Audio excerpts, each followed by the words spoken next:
Saudara-saudari yang terkasih dalam Kristus, selamat berjumpa kembali dalam renungan harian Provinsi MSC Indonesia. Shalom. Saudara-saudariku yang terkasih, hari ini kita memasuki hari Minggu biasa yang ke-33. Kita sudah hampir berada di akhir perjalanan liturgi tahun ini. Karena pada minggu depan kita akan merayakan pesta Kristus Raja Semesta Alam, dan minggu sesudahnya kita akan memasuki tahun liturgi yang baru dengan perayaan Minggu Advent yang pertama. Saudara-saudariku yang terkasih, jika pada hari Minggu yang lalu gereja mengajak kita untuk merenungkan tentang kehidupan kekal yang dipersiapkan oleh Yesus Kristus bagi kita, maka pada minggu biasa yang ke-33 ini, gereja mengajak kita untuk mempersiapkan diri menerima kehidupan kekal itu pada saat Kristus akan datang kedua kalinya pada akhir zaman, di mana kita akan memperoleh keselamatan dalam segala kepenuhannya.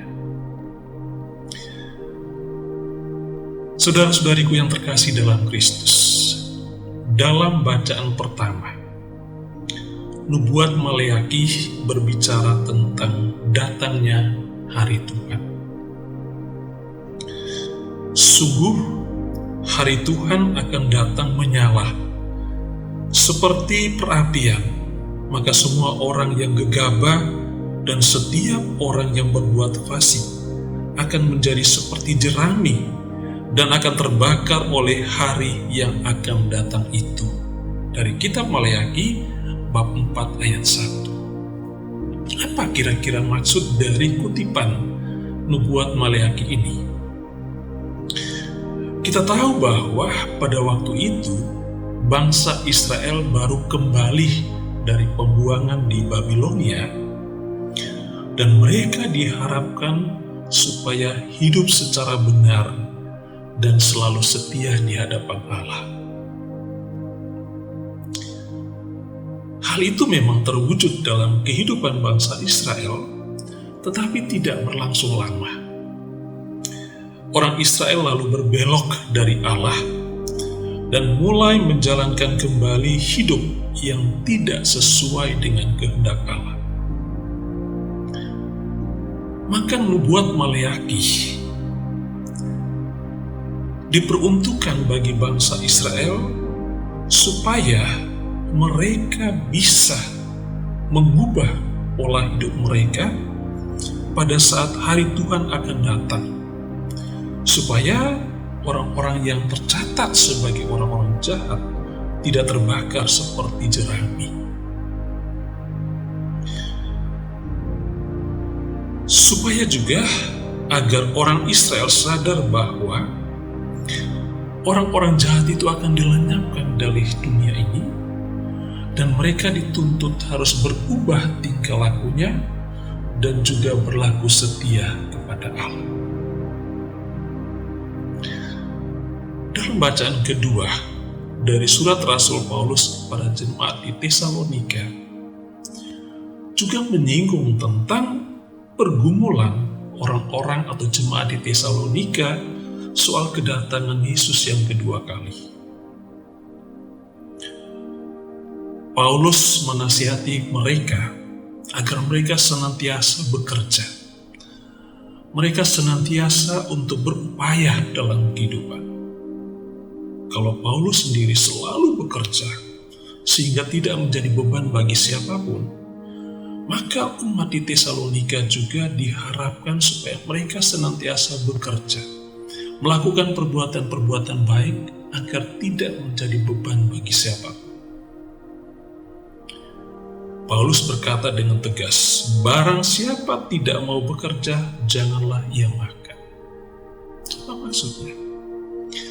Paulus ingin supaya jemaat di Tesalonika ketika menyongsong datangnya hari Tuhan, Mereka senantiasa berupaya menyiapkan diri lewat segala pekerjaan, tanggung jawab, tugas yang dipercayakan kepada mereka. Maka lewat kesiapsediaan itu, dan ketika Tuhan datang, mereka didapati dalam keadaan siap sedia. Hari Tuhan datang pada saat yang tidak bisa kita pastikan, tetapi dari pihak kita dituntut sebuah sikap siap sedia untuk menerima datangnya hari Tuhan.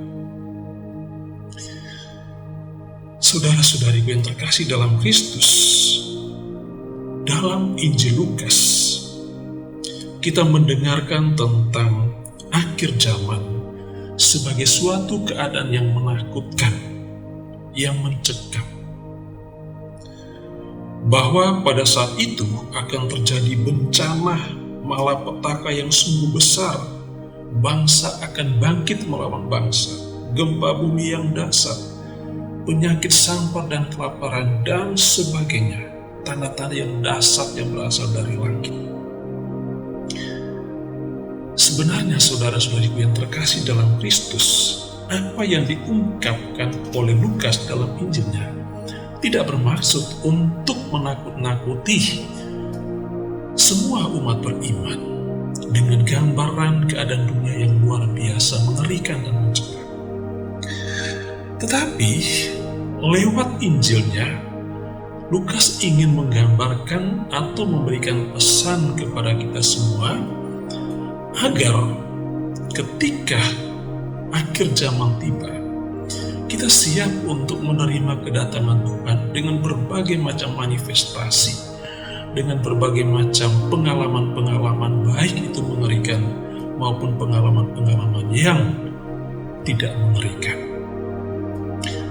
Pesan sentral dari kedatangan Tuhan Yesus yang kedua kali lewat Injil ini adalah supaya kita senantiasa berupaya untuk berubah, untuk bertobat, untuk mentransformasi diri, memperbarui kehidupan kita, agar kita kembali ke jalan yang benar, ke jalan yang diarahkan oleh Tuhan dan dikehendaki oleh Tuhan sendiri.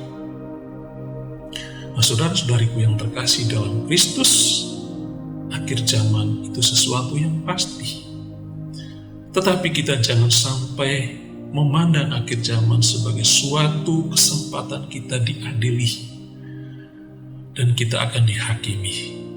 Tetapi lebih dari itu, kita harus memahami sebagai orang Kristiani bahwa akhir zaman adalah kesempatan kita untuk melihat kemuliaan Tuhan, kebesaran Tuhan, di mana Ia menunjukkan bahwa Ia berkuasa atas segala-galanya, baik di dunia ini maupun di akhirat.